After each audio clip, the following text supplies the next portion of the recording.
ሩሲያዊቷ ሱመያ ክፍል 4። አሰላሙ አለይኩም ወራህመቱላህ ወበረካቱ። ውድና የተከበራችሁ ውድ ቻናሌ ቤተሰቦች በሀገርም በውጭም ያላችሁ ሰላማችሁ በዘት ተረፍረፍ ይበልልኝ እያልኩኝ እንግዲህ እንደተለመደው ሩሲያዊቷ ሱመያ የሚለውን ታሪክ ክፍል 4 ይዤ ቀርብ ያለሁኝ። መለያየታችን ደርሶ ይሆን? ከሷ ከተለየሁበት ጊዜ ጀምሮ ሸይጧን ስራውን መስራት ጀመረ። በቃ ወደ ሃይማኖቷ ወደ ክርስትና መመለሷ አይቀርም። አንተም ብቻህን ወደ ሀገር ትሄዳለህ እያለ ሹክ ይለኛል። ግራ ገባኝ። ምን ማድረግ እችላለሁ? በዚህ ሰው በማላውቅበት ሀገር ውስጥ የት ልሂድ? ምንስ ልስራ? በዚህ ሀገር ውስጥ ምንም ዋጋ ያላት አትመስልም። በጥቂት ገንዘብ አንዱን ነፍስ በላ ቀጥረህ የምትፈልገውን ሰው ማስገደል ትችላለህ። ፈራሁኝ። አሰቃይተዋት ያለሁበት ማረፊያ በተጠቁማቸውስ? አድብተውና ተከታትለው በጨለማ ቢደፉኝስ? በሬን ከውስጥ ዘጋሁ። እስከ ጠዋት ድረስ በፍርሃት ተውጬ በዚያው ነጋብኝ። ጠዋት ላይ ልብሴን ቀይሬ ወጣሁ። በሩቅ ሆኜ የቤታቸውን አካባቢ መቃኘት ጀመርኩ። ነገር ግን በሩ ዝግ ነው። ቁሜ መጠባበቅ ያዝኩኝ። ብዙም ሳልቆይ በሩ ሲከፈት አየሁ። 3 ወጣቶችና አንድ ጎልማሳ ሰው ሲወጡ ተመለከቱ። የደበደቡኝ ሰዎች ናቸው። ከሁኔታቸው ወደ ስራ የሚሄዱ ይመስላል። እንደገና በሩን ዘጉና ቆልፈውት እነዚያው ጠበቅኩኝ። የባለቤቴ ፊት ናፈቀኝ። ሆኖም ግን አልተሳካልኝም። ላገኛት አልቻልኩም። በዚሁ ሁኔታ ላይ ሰዎች ከስራ እስኪመለሱ ድረስ ለሰዓታት ቆምኩኝ። መጨረሻም ደከመኝና ወደ ማረፊያ ክፍሌ አመራሁ። ከተለያየኋት በ3ኛው ቀኔ በህይወት ስለመኖሯን ተጠራጠርኩኝ። አሰቃይተው ገድለዋት ይሆን የሚል ስሜት አደረብኝ።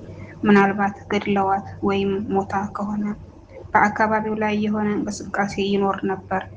ለለቅሶና ለመጠየቅም ሰውም አይጠፋም ነበር። ምንም ነገር ባለማየቴ በህይወት ትኖራለች የሚል ተስፋ አደረብኝ። በቅርብ አገኛታለሁ ብዬም አሰብኩ፣ ተጽናናሁ። መገናኘት በ4ኛው ቀን በማረፊያ ክፍሌ ውስጥ ታግሼ መቀመጥ አልሆነልኝም። በሩቅ ሆኜ የቤቱን ሁኔታ መከታተል ያዝኩኝ። እንደተለመደው ወጣቶቹ ከአባታቸው ጋር በመሆን ለስራ ሲሄዱ ተመለከቱ። የተመኘሁት ነበር። ወዲያው በሩ ተከፈተ። አሻግሬ የባለቤቴን ፊት አየሁኝ። ወደ ግራና ቀኝ ትመለከታለች።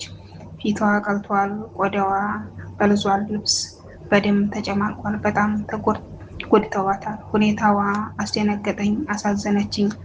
ፈጠን ብዬ ወደ በሩ ቀረብኩኝ። በቅርበት ሁኜ ለረጅም ጊዜ ተመለከትኳት። ፊቷ ቆሳስሏል፣ ከእጅና እግሯ ወደ ደም ይፈሳል፣ ልብሷም ተበጣጥሷል። እራፊ ጨርቅ ብቻ ነው የሚታይባት። እግሯ ደግሞ በሰንሰለት ታስሯል። እጇም እንዲሁ በሰንሰለት ወደ ኋላ ታስሯል። ሳያት አለቀስኩ። ራሴን መቆጣጠር አልቻልኩም።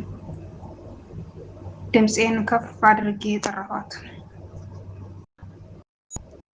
ስጠራት ወደ እኔ ዞረች።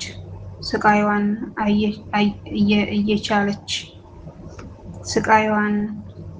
እየቻለችና ህመሟን እየተቋቋመች ካሊድ ይሆን ስማኝ አለችኝ። ካሊድ ስለኔ አታስብ፣ እኔ በቃሌ እጸናለሁ። እንደጸናሁ ነኝ። ከእርሱ በስተቀር ሌላ አምላክ የሌለ መሆኑን በአላህ እመሰክራለሁ። አሁን እኔን የሚያገኘኝ ስቃይ ነቢያቶችን፣ የአላህ መላእክተኞችን፣ ሰሃቦችንና ታቢዒዎችን ካገኘው አንጻር ምንም ማለት አይደለም። ካሊድ ሆይ በእኔና በቤተሰቦቼ መሃል አትግባ። አሁን ቶሎ ሂድ፣ እዚያው ክፍልህ ሆነህ ጠብቀኝ፣ ኢንሻአላህ እመጣለሁ። ነገር ግን ዱዓ ማብዛቱን እንዳትረሳ፣ የሌሊት ሶላት አብዛ አደራ አለች። ውስጤ በቁጭት እየነደደ ትቻት ሄድኩኝ። ቀኑን ሙሉ ክፍሌ ውስጥ ሆኜ ስጠባበቅ ዋልኩኝ። መምጣቷን እየናፈኩ የቆየሁኝ። ተጨማሪ ቀን አለፈ። ሶስተኛ ቀንም እንዲሁ አለፈ። መሸ።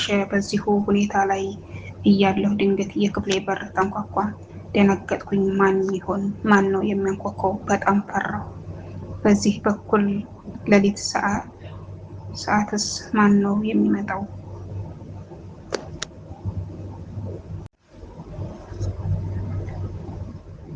ቤተሰቦቿ ያረፉበትን ቦታ አውቀው ሊገሉኝ መጥተው ይሆን? በሰኮንዶች ቅጽበት ብዙ ነገር ውስጤ ተመላለሰ። የሞት ፍርሃት ፈራሁ። በመካከላችን ያለው ርቀት የጠበበ መሰለኝ። ሞቴን ማን ነው አልኩኝ። እኔ እገሌ ነኝ፣ ክፈትልኝ። ረጋ ያለ የባለቤቴ ድምፅ ነበር። ክፍሌ ተስፋዬ ብርሃን ተሞላ። በሩን ከፈትኩላት። ቆሳስላለች፣ ተጎሳቁላለች። ቁና እየተነፈሰች ወደ ውስጥ እንደገባች በልቶሎ እንሂድ እንውጣ አለችኝ። በዚህ ሁኔታሽ ላይ ሆነሽ ወዴት አልኳት። ዝም አለች። ልብሴን መሰብሰብ ጀመርኩ። እሷም ወደ ልብስ ሻንጣዋ ዞረች። ልብሷን ቀየረች። ሂጃቧንና አባያዋን ለበሰች። ወጣንና ታክሲ ተከራየን። የዛለ ሰውነቷን መሸከም አቅቷት ራሷን የታክሲው ወንበር ላይ ጣለች። ምስኪን። ውድና የተከበራችሁ ውድ የቻናሌ ቤተሰቦች በሀገርም በውጭም ያላችሁ ሰላማችሁ ብዙ ተረፍረፍ ይበልልኝ እያልኩኝ እንግዲህ የሩሲያዊቷ ሱመያ ክፍል 4 ይህን ይመስላል። ክፍል 5 እስከሚለቀቅ ድረስ ሁላችሁም በያላችሁበት ሰላማችሁ ብዙ ተረፍረፍ ይበልልኝ እያልኩኝ በዚሁ ሰነባበታለሁ። መልካም ጊዜ ለሁላችሁ።